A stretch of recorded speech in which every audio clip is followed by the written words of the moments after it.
muchos de nosotros, la palabra iglesia es muy familiar.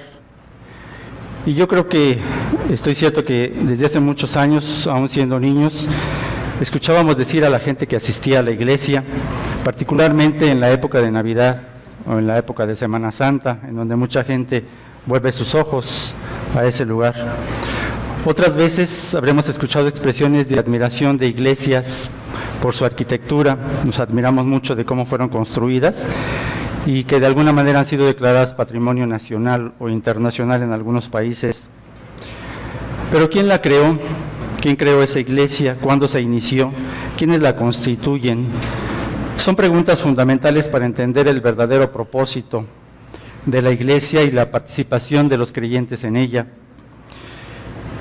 Ya el mismo Señor Jesucristo, poco antes de morir en la cruz, hace una promesa, una gran promesa, la promesa del don del Espíritu Santo para los creyentes, en el Evangelio de Juan 14, 15 al 27. Vamos ahí, Juan 14, 15 al 27.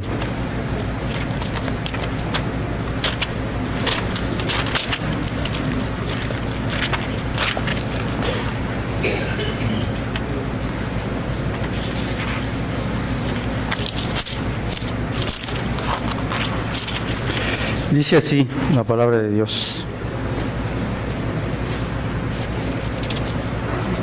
si me amáis, guardad mis mandamientos, y yo rogaré al Padre y os dará otro Consolador, para que esté con vosotros para siempre, el Espíritu de verdad, el cual el mundo no puede recibir porque no le ve ni le conoce, pero vosotros le conocéis, porque mora con vosotros y estará en vosotros.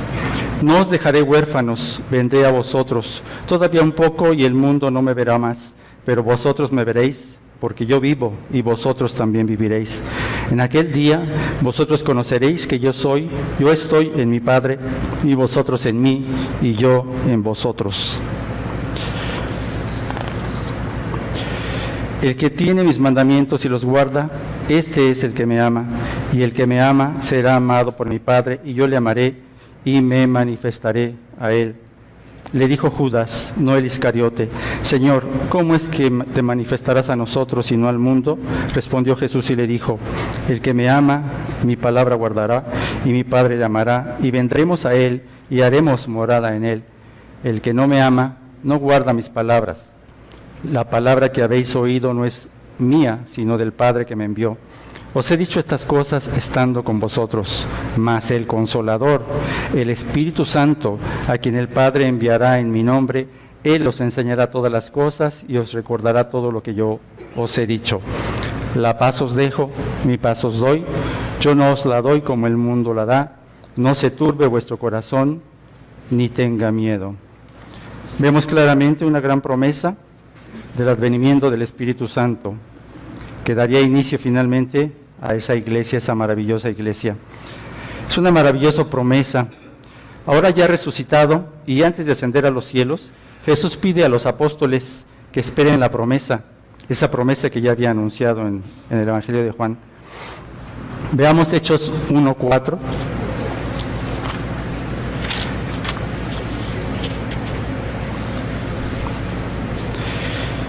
Hechos 1:4, y estando juntos les mandó que no se fueran de Jerusalén, sino que esperasen la promesa del Padre, la cual les dijo: oísteis de mí. ¿Cuándo se cumplió esta promesa? Estoy cierto que todos conocemos que fue el día de Pentecostés, en un evento extraordinario, sobrenatural y único, a partir del cual Jesús establece la iglesia. Vamos a Hechos 2, del 1 al 6. Ahí adelante vamos a leer 2 del 1 al 6.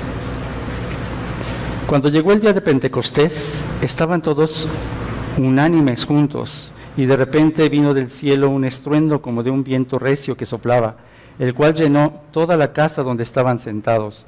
Y se le aparecieron lenguas repartidas como de fuego, asentándose sobre cada uno de ellos. Y fueron todos llenos del Espíritu Santo, y comenzaron a hablar en otras lenguas, según el Espíritu les daba que hablasen. Moraban entonces en Jerusalén judíos, varones piadosos de todas las naciones bajo el cielo. Y hecho este estruendo, se juntó la multitud y estaban confusos, porque cada uno les oía hablar en su propia lengua. Qué impacto para aquellas personas escuchar que de repente personas que no hablaban su idioma estaban compartiendo del Evangelio. Era el despertar de la Iglesia Universal, hermanos, la Iglesia de Cristo, que Él había comprado con su preciosa sangre y que establecida ahora para todos aquellos que reconocían su sacrificio expiatorio en propiciación por sus pecados, podían entonces pertenecer. Vemos ahora a un Pedro renovado, un Pedro fortalecido, restaurado, cumpliendo el mandato de Cristo para su iglesia, ya no más temeroso, ya no más lejos de Cristo, compartiendo las buenas nuevas de salvación. Vayamos ahí a ver cuál fue ese resultado de Pedro, esa transformación de Pedro. Hechos 2, ahí mismo, del 38 al 40.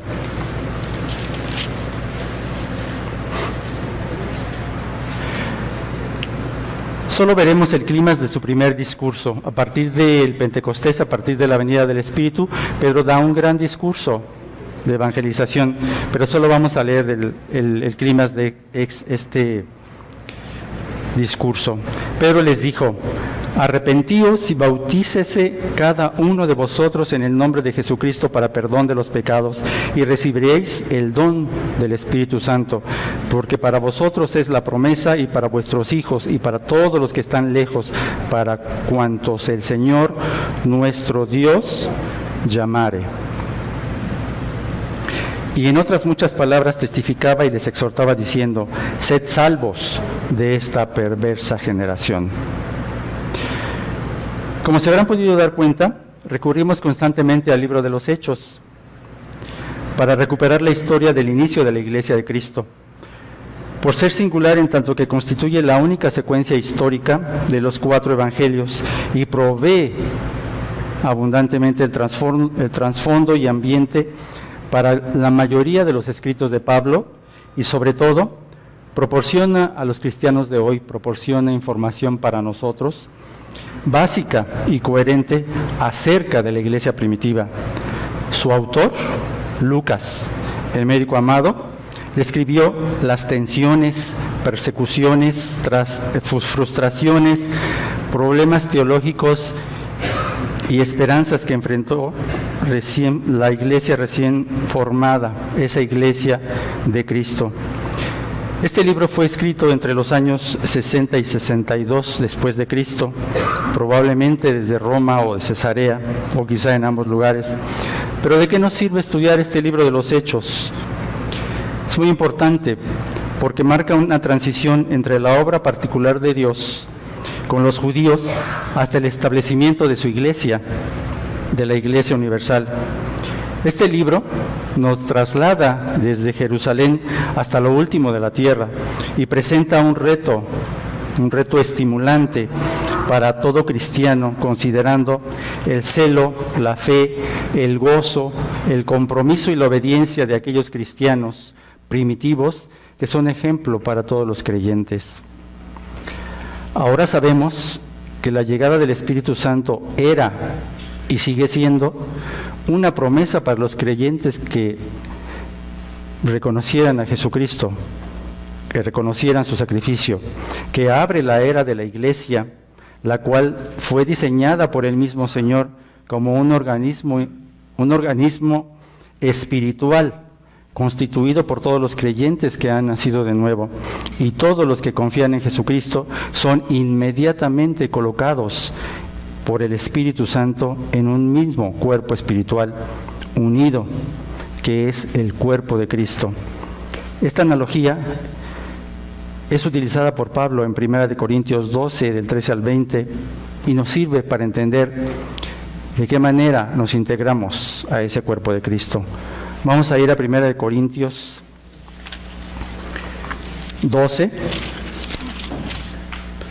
y vamos a leer del 13 al 20.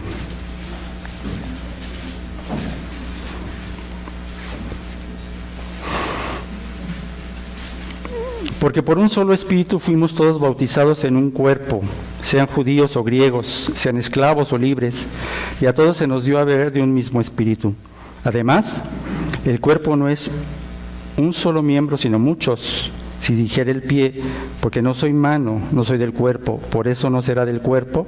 Y si dijere la oreja, porque no soy oreja, no soy del cuerpo, por eso no será del cuerpo. Si todo el cuerpo fuese ojo, ¿dónde estaría el oído? Si todo fuese oído, ¿dónde estaría el olfato?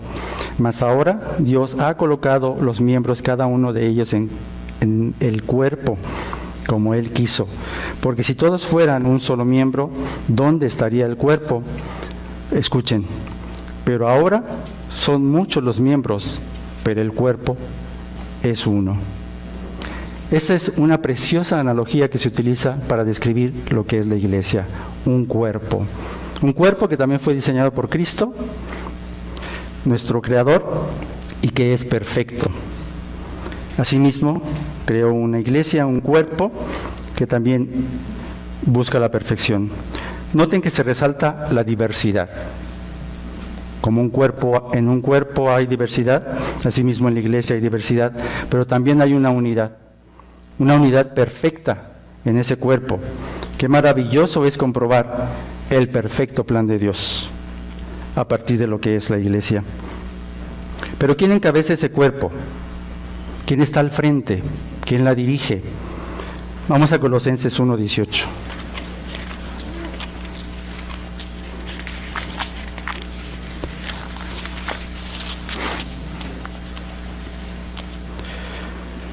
Dice ahí: y Él es la cabeza del cuerpo, que es la iglesia, el que es el principio, el primogénito de entre los muertos, para que en todo tenga la preeminencia. Es el mismo Jesucristo, hermanos, el mismo Jesucristo quien preside la iglesia, quien la dirige. ¿Cómo no habremos de estar gozosos de tener al mejor líder?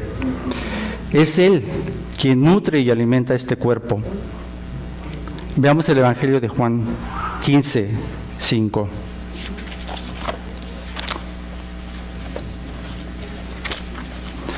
Para saber de qué manera nos relacionamos ahora con ese gran líder.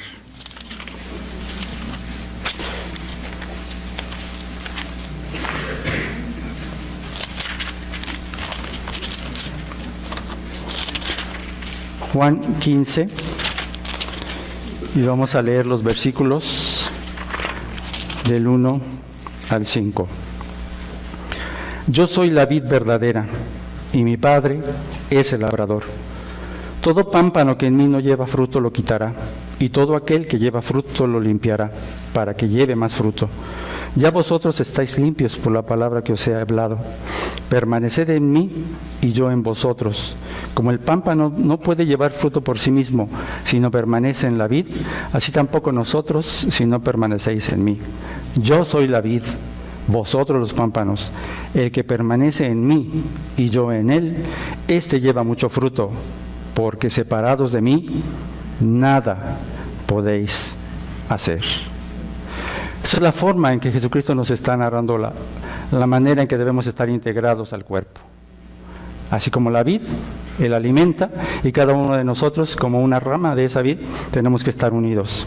Por tanto, si queremos conocer el propósito de la Iglesia de Cristo y cuál es nuestra participación como cristianos, debemos volver a las fuentes, a los orígenes, para tener un modelo a seguir en nuestra vida eclesiástica. ¿De dónde la tomaremos? Hermanos, tenemos en la historia de la realmente primitiva iglesia que Lucas nos narra en el libro de los Hechos, en su estado de inocencia, de infancia, el mejor ejemplo que podemos seguir de lo que debe caracterizar a una iglesia y las áreas de responsabilidad que caracterizan a un miembro del cuerpo de Cristo. Este día habremos de enfocarnos en 9 características del cristiano que ama la iglesia de Cristo.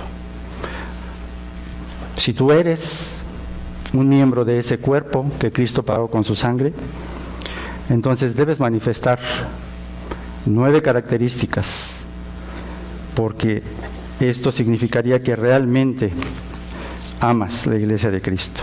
9 características del cristiano que ama la Iglesia de Cristo. Y para ello vamos a leer nuestro texto, Hechos 2, del 41 al 47. Ese es nuestro texto de esta mañana. Hechos 2, del 41 al 47.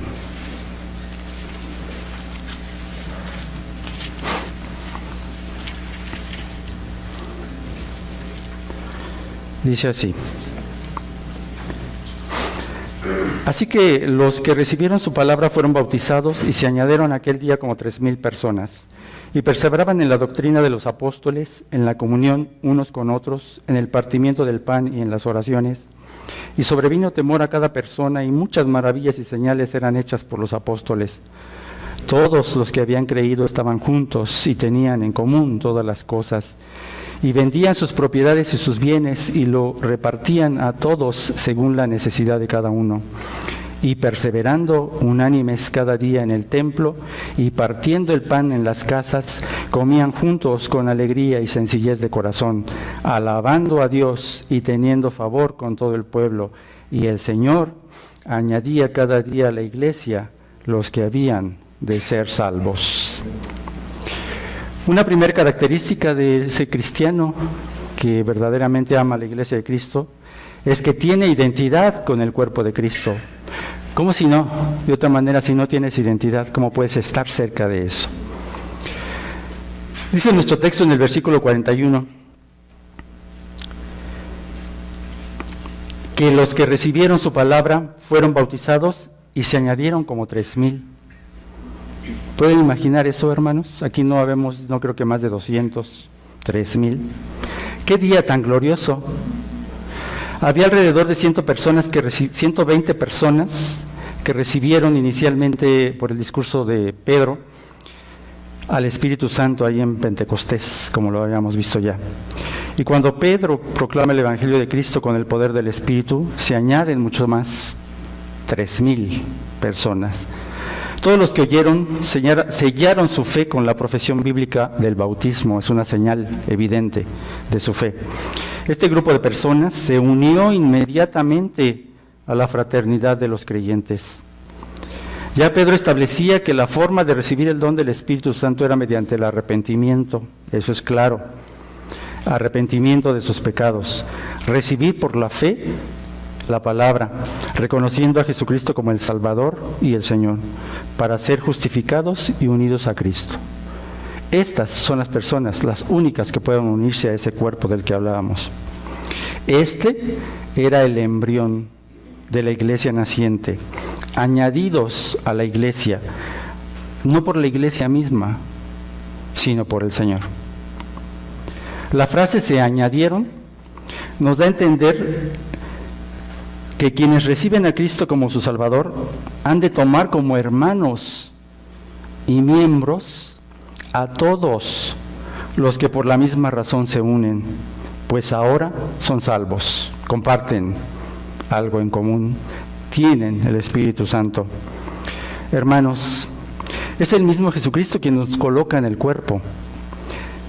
Cierto es que pertenecemos a la Iglesia Universal de Cristo. ¿Cuántas veces no hemos oído: "Oh, yo no asisto a la iglesia porque pertenezco a la Iglesia Universal de Cristo"? Pero su deseo es que pertenezcamos a una iglesia local y que seamos fieles a ella, que nos congreguemos regularmente y no cometamos el error de dejar de congregarnos como algunos tienen por costumbre, como dice en Hebreos 10:25, que realmente nos identifiquemos con nuestra congregación, que nos asumamos como miembros, que aceptemos el compromiso de participar en ella y desarrollar las responsabilidades derivadas del ser miembros de ella, porque el costo de esa membresía, escuchen, porque el costo de esa membresía fue muy alto, la sangre preciosa de nuestro Señor Jesucristo. Somos un cuerpo en Cristo, unidos todos a Él, de manera que si un miembro se padece, todos los miembros se duelen con él, y si un miembro recibe honra, todos los miembros con él se gozan. Vosotros pues sois el cuerpo de Cristo y miembros cada uno en particular. Dice 1 Corintios 12, del 26 al 27. Busquemos y alimentemos pues ese apego, esa dependencia, y seamos uno en Cristo. Esta es la primera característica del cristiano que ama la Iglesia de Cristo. Segunda característica, estudia la sana doctrina. Noten en el versículo 42, en la primera parte, y perseveraban en la doctrina de los apóstoles. Inicia con la palabra perseveraban, proscartereo, que da la idea de ser fuerte hacia algo, constante. La Biblia de las Américas la traduce como se dedicaban continuamente. Apunta al fervor y dedicación de estos primeros convertidos al cristianismo. ¿En qué estaban enfocados? ¿A qué se dedicaban? ¿En dónde estaban constantemente trabajando? Dice nuestro texto, en la doctrina de los apóstoles. La palabra doctrina es la palabra didache, que denota enseñanza. Aquello que se enseña, el mismo acto de enseñar, de dar instrucción, en eso estaban enfocados. Observemos entonces que con toda decisión y firmeza buscaron a los apóstoles, que son los que tenían esa doctrina, para que los instruyeran en el Evangelio de Cristo. Eran diligentes, eran constantes en estar estudiando. Tan pronto como se sintieron vivos, con vida espiritual, anhelaron la leche espiritual de la palabra de Dios. Como alguien que ha estado sin alimento por mucho tiempo y que anhela un bocado de pan, un vaso de leche, así debemos anhelar la palabra de Dios. Nótese el doble significado de la enseñanza. En un sentido amplio, la palabra se refiere a las buenas nuevas que Cristo dijo o hizo en un sentido general. En un sentido restringido, se refiere a que los apóstoles se ocuparon en el trabajo de enseñar de una manera oral, porque no había otra forma, de manera oral, a todos los convertidos, a quienes Lucas llamó por primera vez discípulos, creyentes. Debemos suponer que esta enseñanza fue dada especialmente en servicios de adoración, como este, que eran públicos, asistían ahí todos los creyentes, todos los que habían creído, donde los apóstoles enseñaron el Evangelio en sus predicaciones. Era una tarea constante. Cristo crucificado, resucitado y exaltado por Dios para ser y Salvador, Señor y Salvador, era el tema fundamental. Los cristianos aprendían la palabra de Dios y no solo escuchaban, sino que la ponían en práctica. La predicación y la enseñanza era central, fundamental en el ministerio de los apóstoles.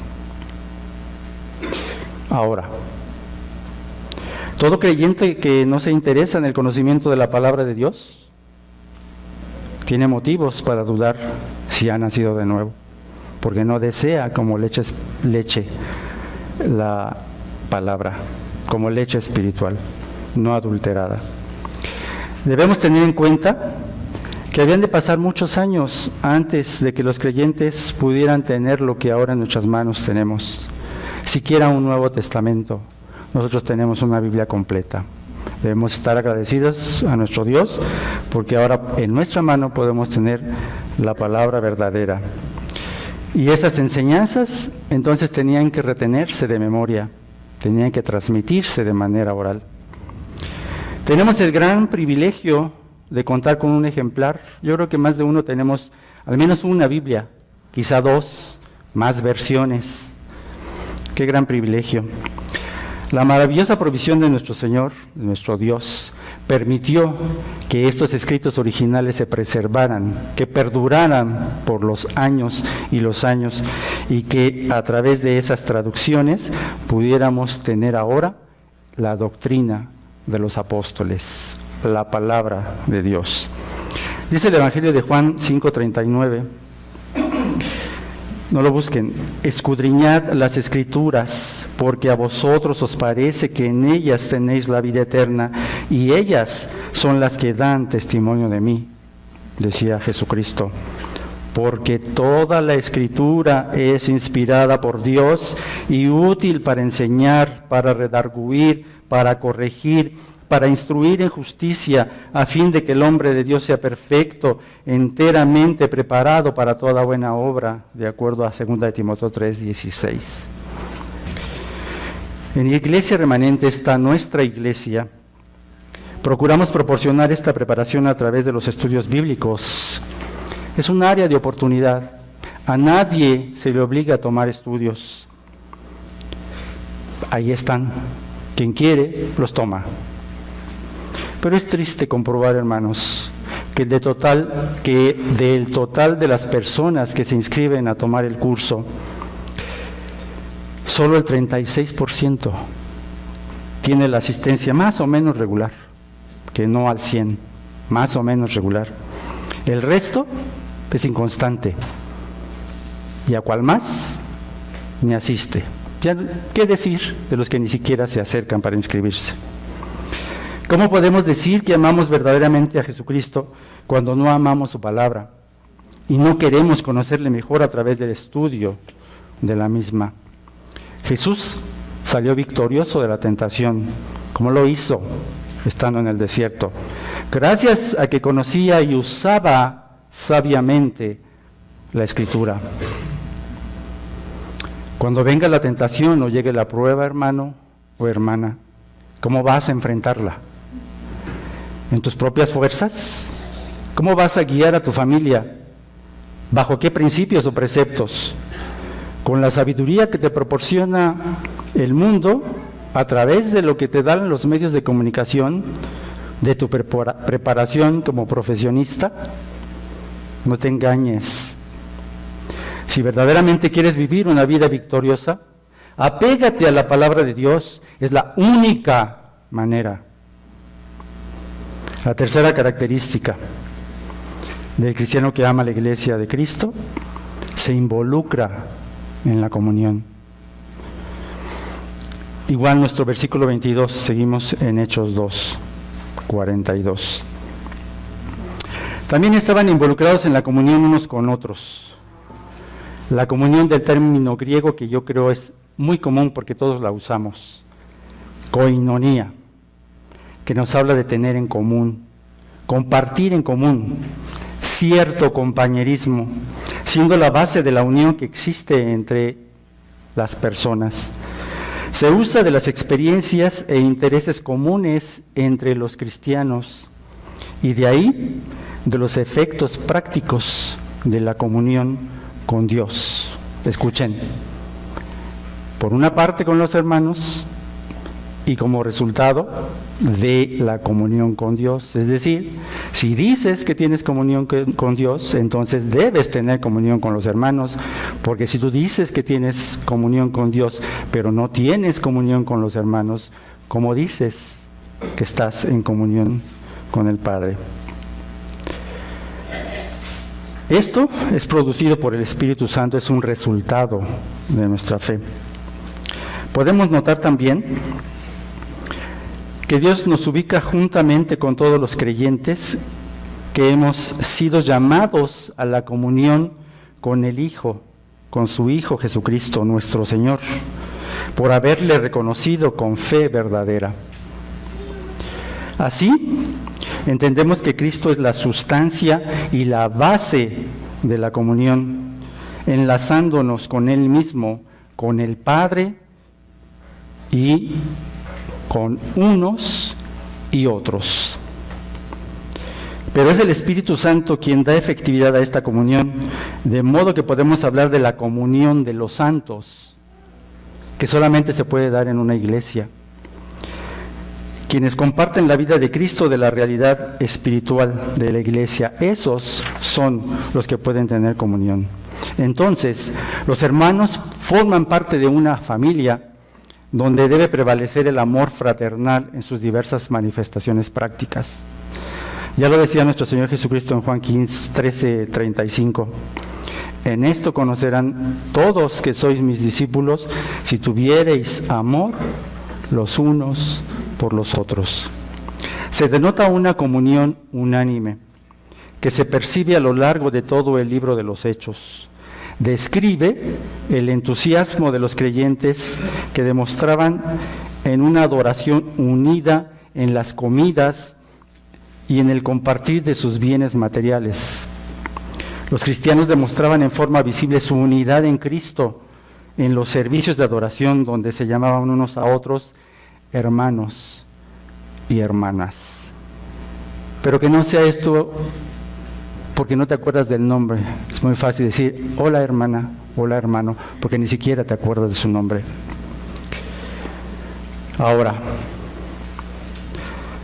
vale preguntarnos, ¿por qué no queremos involucrarnos en esta coinonía si es una característica de los que aman la Iglesia de Cristo? ¿Estamos viviendo una religiosidad? ¿Venimos, escuchamos el mensaje y nos retiramos?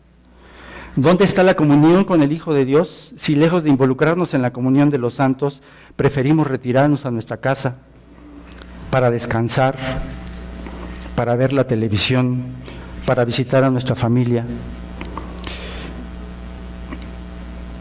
Esta es nuestra verdadera familia, hermanos. Esa es la que va a trascender, esa es la familia con la cual vamos a estar en la eternidad. Es la familia de Cristo.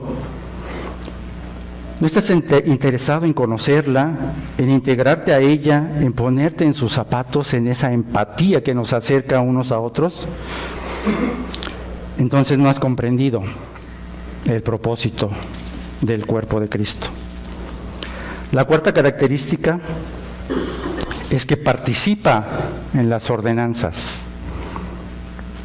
Noten ahora en el mismo verso 42, en la parte C, dice que participaban en el partimiento del pan. Ese partimiento en la palabra del hebreo klasis es romper en trozos. Se usa de partir el pan en una comida extraordinaria, no de común, extraordinaria. Esto puede tomarse en el sentido general de comer juntos, pero también en un sentido más específico, de participar en la celebración de la Cena del Señor. Las palabras partimiento del pan aparecen en la secuencia, lo vimos antes, enseñanza, comunión y más adelante oraciones. Por ello, podemos entender como una temprana descripción de la celebración de la Santa Cena, es decir, una ordenanza que Cristo instituyó, la celebración de la Santa Cena. El simbolismo, la solemnidad de la celebración y la santidad que se requiere de todos, la convierte en uno de los servicios más inspiradores de adoración en la comunidad cristiana. Se destaca el acto de partir el pan como el símbolo en que el cuerpo de Cristo fue partido, dado a favor de los suyos en la cruz. El comer así del pan, de ese pan partido, señala el acto espiritual de recordar el valor del sacrificio en el Calvario, siendo este modo la base de nuestra comunión con el Señor mismo y los unos de los otros. Podríamos preguntarnos qué tiene que ver una cosa con la otra. Todo tiene que ver, somos un cuerpo en Cristo, todos somos uno, integrados. Aunque no se menciona la copa, estaba incluida en el partimiento del pan y según las palabras del mismo Señor, resalta el derramamiento de la sangre del Cordero de Dios que sella el pacto de gracia y perdón. En nuestra iglesia, los pastores enseñan y alientan a la congregación a que se celebre esta ordenanza, es muy importante, de un modo que sea significativo, inspiracional y edificante para cada uno de nosotros. Un mandato es para cumplirse. Si este no se lleva a cabo, es desobediencia. La Biblia es muy clara en este respecto. Si tú, por la circunstancia que sea, no estás participando en la Santa Cena, estás en pecado, estás en desobediencia. Es muy triste ver cómo hay hermanos que sistemáticamente faltan a esta invitación del Señor. Una invitación del mismo Señor Jesucristo para participar de la mesa de la comunión. Están rechazando una invitación del Rey de Reyes y Señor de Señores. Aunque la comunión con los hermanos se da por sentada,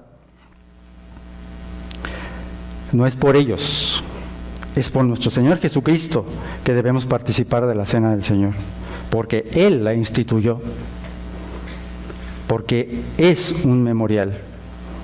Él nos pide que recordemos esos sucesos a través de los cuales el día de hoy podemos estar unidos, alabando a Dios, no pensando en que nos vamos a ir al infierno, sino pensando que un día vamos a estar con Él en la eternidad. Sin embargo, rechazar el compartir los alimentos con los hermanos no es comprensible. Estás faltando a la comunión y también es pecado. Si no vienes a tomar la Santa Cena, porque primero tenemos que compartir los alimentos con los hermanos, y no quieres tener la bendición de eso, qué pena. Quinta característica: un cristiano que ama a su iglesia, la iglesia de Cristo, comparte las oraciones. Ahí mismo, en nuestro versículo 42, la parte D, dice que también se dedicaban a las oraciones, proseujomai, que se utiliza siempre de la oración a Dios. Es la forma en que nosotros hablamos, platicamos con nuestro Dios. A partir del poder de Dios que manifestaban los apóstoles, los creyentes estaban conscientes de la presencia sagrada de Dios entre ellos y había un temor reverencial que llenó sus corazones. Y lo único que anhelaban en su corazón es estar cerca de ese Dios maravilloso. Noten que oraciones es probable que se refiera a los tiempos de reunión que ellos mismos designaban para la oración unida dentro de la nueva comunidad. No se puede orar en común, sino con los que tienen una misma fe y un mismo amor. La oración es parte de una verdadera iglesia. Todo lo demás queda anulado si los creyentes que pertenecen a esa iglesia no se sienten impulsados a elevar su corazón a Dios, como lo expresa Filipenses 4, del 6 al 7. Hagamos ahí. Filipenses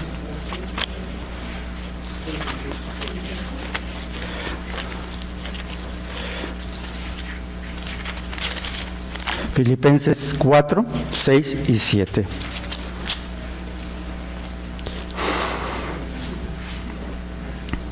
Por nada estéis afanosos, sino sean conocidas vuestras peticiones delante de Dios con toda oración y ruego, con acción de gracias. Y la paz de Dios, que sobrepasa todo entendimiento, guardará vuestros corazones y vuestros pensamientos en Cristo Jesús.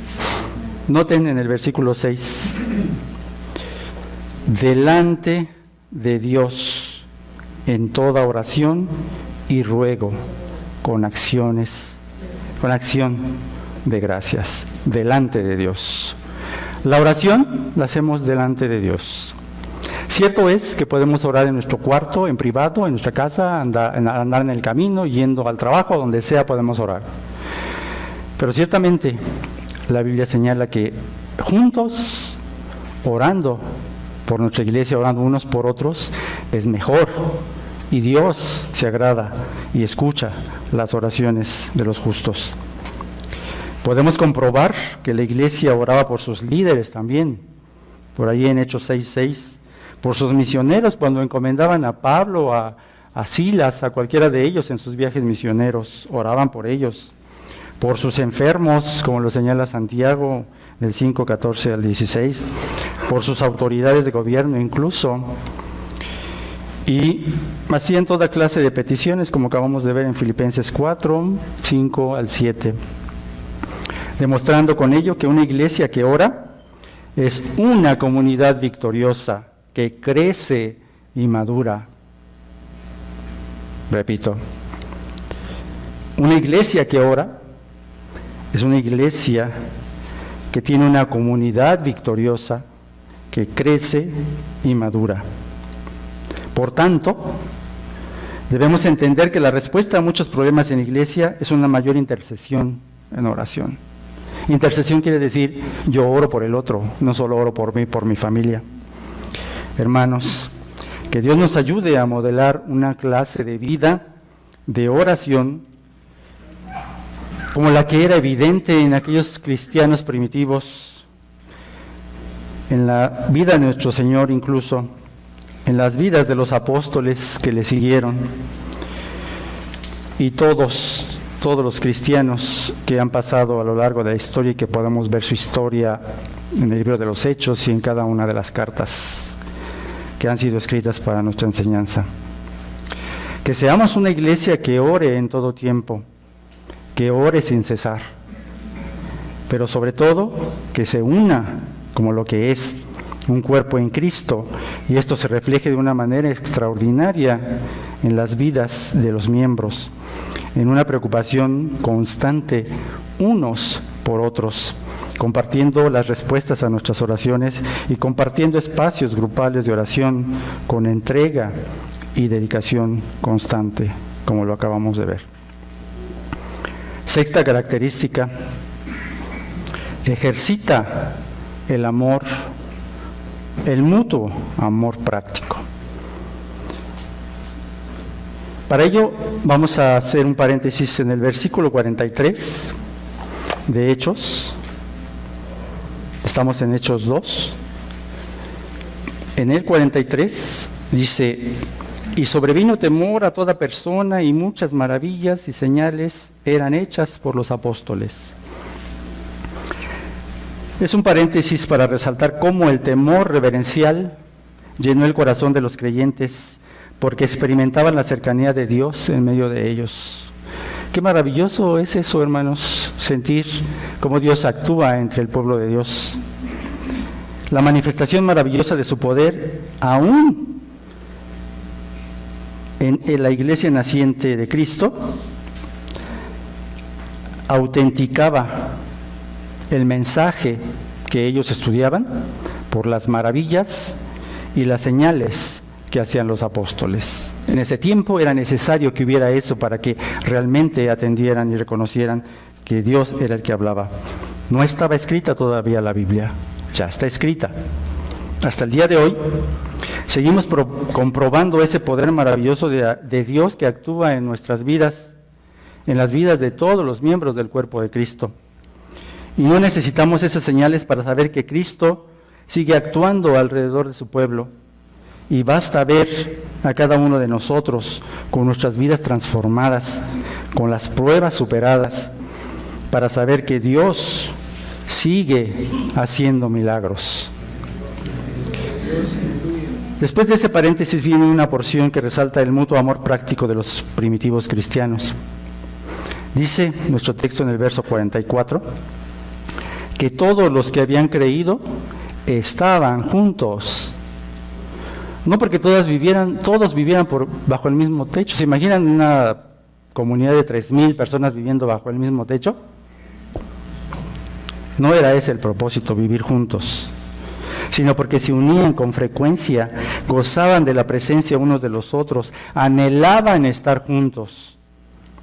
Más adelante nos dice que tenían en común todas las cosas y vendían sus propiedades y sus bienes y lo repartían a todos según la necesidad de cada uno.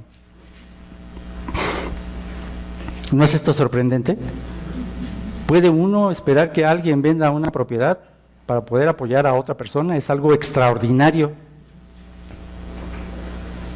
No porque fuera una comuna, no porque practicaran el socialismo ni el comunismo. No distribuían los bienes tampoco equitativamente, no era para eso, sino que la pauta era la necesidad de cada uno, como se iba presentando. Si alguien tenía necesidad, alguien ya la había proporcionado para cubrir esa necesidad. No había una ley que los obligara para hacerlo, nadie los forzaba a hacerlo, era el solo impulso del amor, ese amor sacrificial que solo Dios puede poner en los cristianos. Recordemos cómo Jesucristo desafió al joven rico, ¿recuerdan aquella historia? Para que vendiera todas sus posesiones y diera el dinero a los pobres en Mateo 19, 21 al 22. Vayamos a ese texto.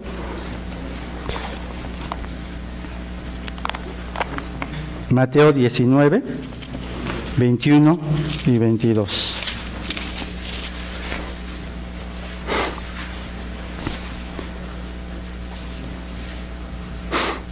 Desde el 20 dice, el joven le dijo, todo esto lo he guardado desde mi juventud, ¿qué más me falta? Se jactaba de haber guardado todos los mandamientos, se creía perfecto, que nada le hacía falta. Y preguntaba, bueno, ¿habrá algo que me haga falta? Y Jesús le dijo, si quieres ser perfecto, anda, vende todo lo que tienes y da a los pobres y tendrás tesoro en el cielo. Y ven, sígueme. Oyendo el joven esta palabra, se fue triste, porque tenía muchas posesiones. Vemos un contraste maravilloso en los hermanos de la iglesia primitiva que vendían sus propiedades para la necesidad de otros, y vemos el joven rico que quería saber qué más le faltaba porque pensaba que todo lo había hecho bien, y tristemente se fue, porque no quería deshacerse de sus bienes terrenales, cuando Cristo le ofrecía un bien celestial.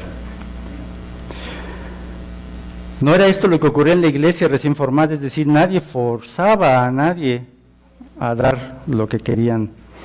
No fue un despojo de las riquezas de nadie, fue una actitud completamente voluntaria de los dueños de las posesiones. Ellos querían aportarla.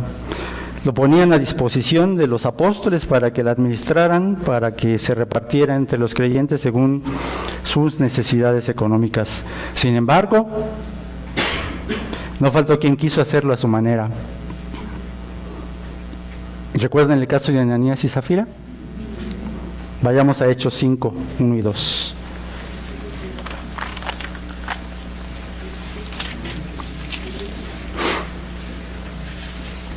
Hechos 5, 1 y 2.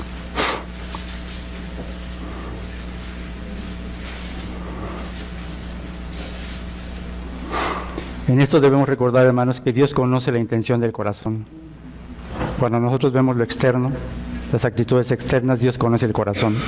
En este caso, mientras que algunos creyentes sí estaban dando de todo corazón ese apoyo para los hermanos, había otros que lo único que querían era tener esa actitud de reconocimiento de qué bueno que están aportando. Dice, pero cierto hombre llamado Ananías, con Zafira su mujer, vendió una heredad. Hasta ahí iba todo bien. Y sustrajo del precio, sabiéndolo también su mujer, y trayendo solo una parte, la puso a los pies de los apóstoles. Más adelante vemos que el triste fin de esta persona por haber faltado, por haber ofendido al Espíritu Santo y al mismo Dios, recibió su justo castigo. Ahora, es una enseñanza muy importante. Hay necesidades en nuestra iglesia, en las iglesias hay necesidades, pero no es a nuestra manera, no es como según pensemos o según queramos. Hay un orden y hay que hacerlo de acuerdo a lo que estamos aprendiendo en la iglesia primitiva. Ahora, observen el verso 46. Y perseverando unánimes cada día en el templo y partiendo el pan en las casas, comían juntos con alegría y sencillez de corazón. Seguimos en Hechos, recuerden. Disfrutaban participar juntos en los cultos religiosos, gozaban reunirse para la adoración a Dios. Dice unánimes, cuya palabra griega nos da la idea de estar de común acuerdo, es decir, no iban forzados, no iban porque no les quedaba tiempo, porque no tenían otra cosa que hacer, iban porque tenían el deseo, el anhelo, el gozo de estar junto con sus hermanos alabando a su Dios, con una misma mente, con un mismo propósito. Eso nos recuerda lo que decía Pablo en 1 Corintios 1:10. Vayamos allá. Primera de Corintios 1:10.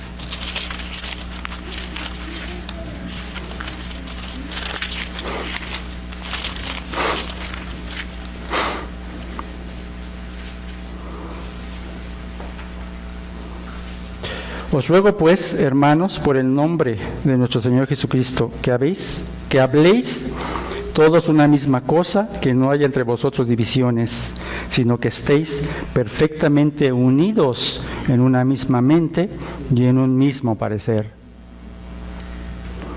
Ya desde la iglesia de Corinto se empezaba a ver divisiones por una u otra causa, pero aquí el apóstol resalta el hecho de que lejos de estar desunidos, tenemos que estar unidos en una misma mente, en un mismo parecer. No separados, sino unidos. Y aquí lo que vemos es que estaban unánimes. Se invitaban recíprocamente para comer juntos, con alegría y sencillez de corazón, donde destaca el gozo como el elemento que no puede faltar en un acto de amor. Fíjense bien, no era una comida especial, no una comida con ostentación, no una comida especial, suntuosa, preparando algo, cualquier cosa, se invitaban entre sí cualquier cosa.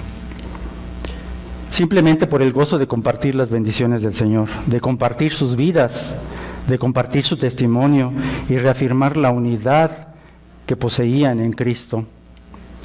Esta práctica de tener comidas comunes en los hogares era conocida como fiestas de amor y son mencionadas por los apóstoles Pablo y Pedro en sus cartas, lo hemos leído más de una vez.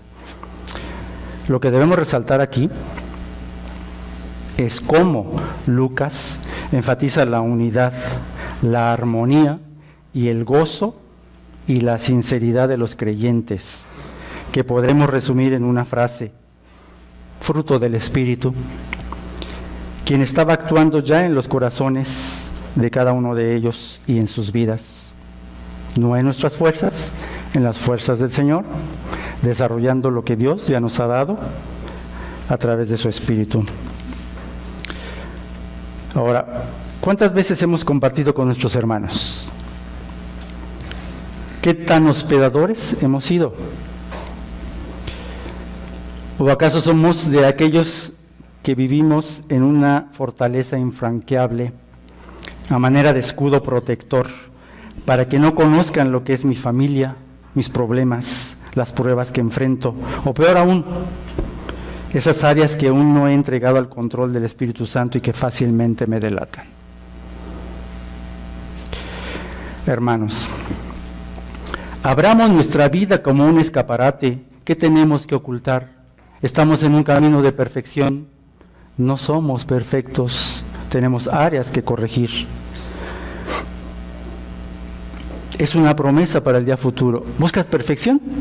No es aquí, no es ahora, es en un futuro.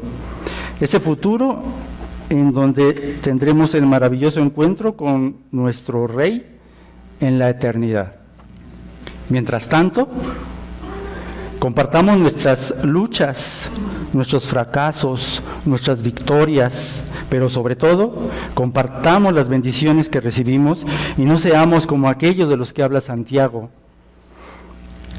con una fe sin obras, que ve a un hermano o a una hermana que están desnudos y tienen una necesidad del mantenimiento de cada día y les dice: id en paz, calentaos y saciaos, pero no les da las cosas que son necesarias para el cuerpo. Séptima característica: participa en la alabanza a Dios, ahí en el versículo 47, en la primera parte.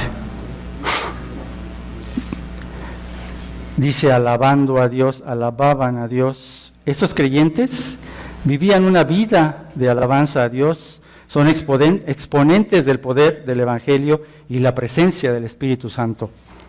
En cada acto que realizaban buscaban glorificar al Señor Jesucristo, pero sobre todo buscaban todos juntos rendirle adoración, como hemos visto, siendo fieles en congregarse, en estudiar la palabra, en compartir las oraciones, en gozarse en la comunión. En esto alababan a Dios. La alabanza, hermanos, no es solamente venir a cantarle a Dios. La alabanza tiene que ver con todo aquello que hacemos para darle la gloria a nuestro Dios. ¿Cuánto no debieron disfrutar cada momento al iniciar el día del Señor, ese día especial para reunirse, para estar unánimes en la reunión de adoración, hablando entre vosotros con salmos, con himnos y cánticos espirituales, cantando y alabando al Señor en vuestros corazones, en Efesios 5:19, procurando con fervor que la palabra de Cristo more en abundancia en vosotros, enseñándoos y exhortándoos unos a otros en sabiduría, cantando con gracia en vuestros corazones al Señor, con salmos e himnos y cánticos espirituales. ¿Por qué no rendimos esa adoración a nuestro Dios con esa misma devoción, llegando a tiempo para gozarnos juntamente en el tiempo de alabanza, en el tiempo de cantarle al Señor? Es para darle la gloria a nuestro Dios, no es para dar tiempo a que llegues a la predicación. Cierto es que la palabra es lo más importante, pero es un aspecto de toda la adoración a Dios. Si tú consideras que la alabanza es como mientras llegan, estás equivocado. El servicio comienza incluso desde antes, en que llegas, ves a tus hermanos, los saludas, los amas, los abrazas. ¿Cómo estás? Desde ahí empieza la adoración a Dios. Ahora, nos reunimos y empezamos a cantar a nuestro Dios, que es una expresión de adoración hacia Él, pero muchos no llegamos. Y no digo aquella vez en donde, hubo tráfico, me quedé sin coche, es la excepción. Pero cuando sistemáticamente llego a la predicación, quiere decir que no estás valorando el momento de la alabanza en donde nos unimos para cantar a Dios. Es para darle la gloria a nuestro Señor. Vienes a un culto de adoración al Dios verdadero, no a una conferencia. Si quieres llegar nada más para que te dé una enseñanza, muy fácil, ve a una conferencia. Basta ya de ofender la santidad de nuestro Dios. Entendamos a quién hemos venido a adorar. No hemos venido a ver al presidente, no hemos venido a ver al gobernante, no hemos venido a cualquier persona importante del mundo, porque no es, comparado con nuestro Dios, nadie. Vienes a ver al Dios Todopoderoso y a rendirle adoración a Él. Octava característica, es un testimonio viviente para Cristo.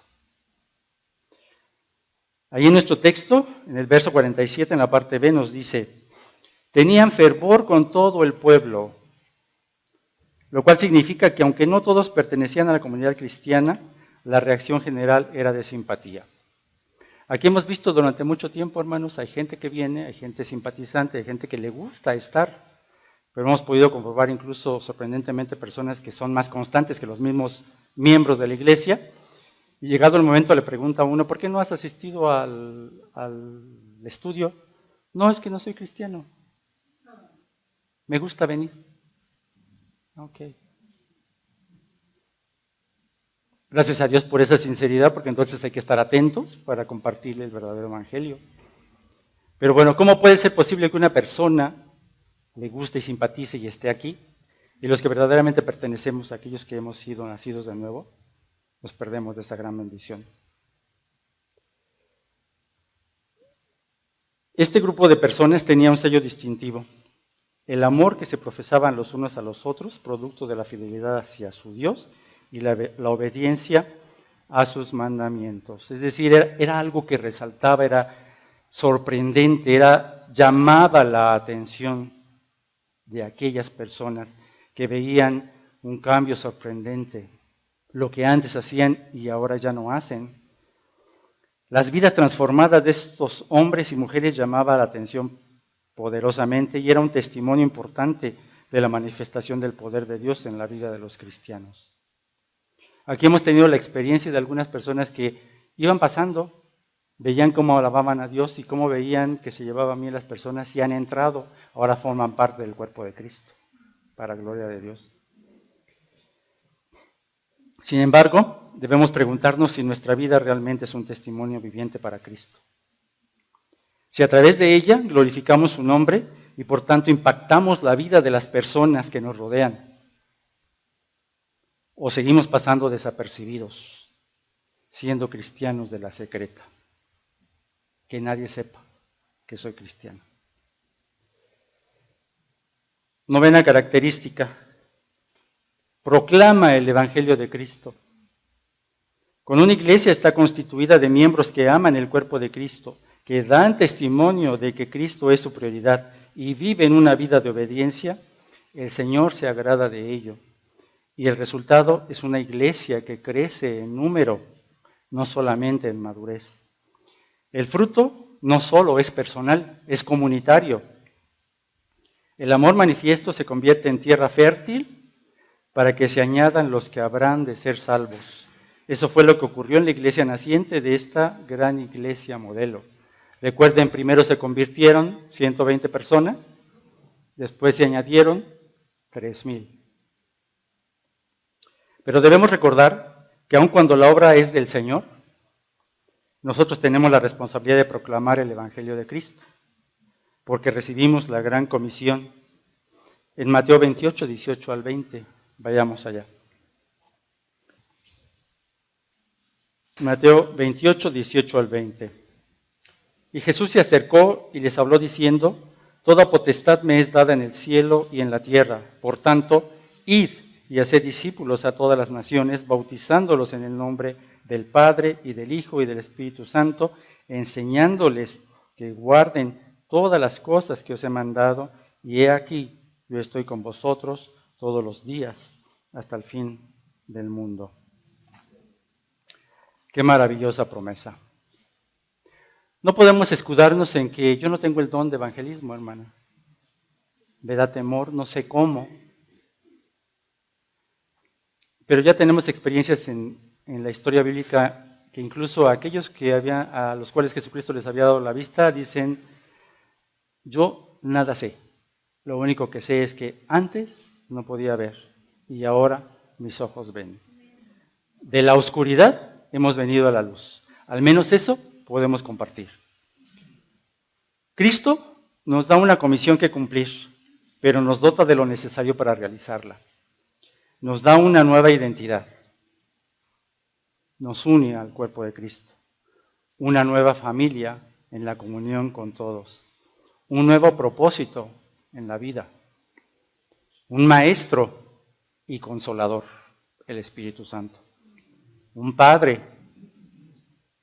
Un abogado. Un Señor a quien servir. Una nueva ciudadanía. Y más aún, promete estar con nosotros todo el tiempo necesario para su cumplimiento. ¿No es maravilloso esto, hermanos?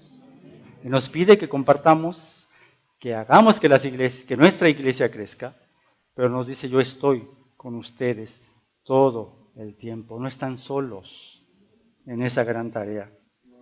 Qué maravilloso es nuestro Señor y Salvador Jesucristo. Por tanto, hermanos, consideremos que tenemos el mejor modelo a seguir como iglesia en este maravilloso esbozo del programa de la vida eclesial. Y contamos con la historia de la realmente primitiva iglesia en su estado de infancia, el de su mayor inocencia. Sigámoslo.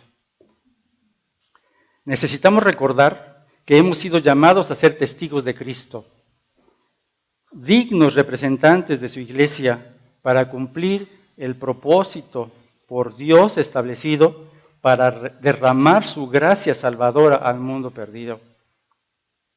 Que Dios ha llamado líderes espirituales, llamados pastores, que son hombres de Dios con una alta encomienda de representar en su persona los ideales de la fe para guiar al rebaño del príncipe de los pastores, nuestro Señor Jesucristo.